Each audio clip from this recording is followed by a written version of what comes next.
والله دایک و باوک دڵسۆزترین کەسن بۆ تۆ بەبێ مەسلحەت و بەرژەوەندی تۆیان خۆشەوێ. ڕۆڵەکان گەنجەکان دایک و باوکتان ماوە ڕێزیان لێ بگرن، حورمەتیان بگرن، دڵیان مشکێنن، چونکە هەموو ژیانیان کردە قوربانی ئێوە.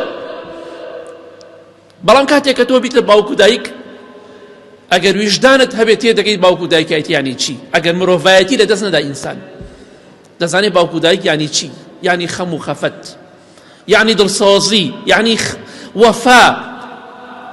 دڵسۆزی ئەوان وێنەی نییە. بۆیە بەردەوام دوعای خێران بۆ بکە. واللهی خودی خۆم ئەگەر یەک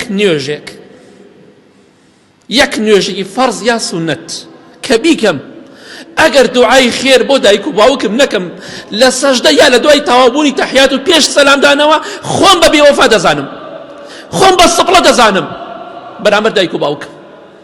ئەگەر یەک جارێ دوعای خێران بۆ نەکەم، یەک نوێژێک ئەڵێم ئەمڕۆ من بێوەفا بووم بەرامبەر دایک و باوکم. سپاسی خوا بکە لەسەر ئەو نیعمەتانی خوای گەورە بە خۆت و دایک و باوکتی بەخشیوە. بێوەفا مەبە بەرامبەریان، لە بیریان مەکە، چونکە ئەوان لە دوای مردنیش لە بیر ناکەن.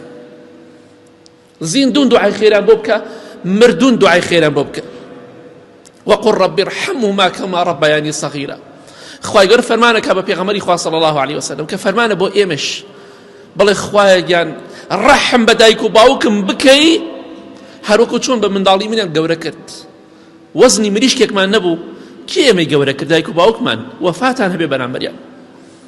دوعای خێریان بۆ بکەن، سپاسی خوا بکەن لەسەر ئەو نیعمەتانەی کە باوک و دایکشتان پێی بەخشداوە.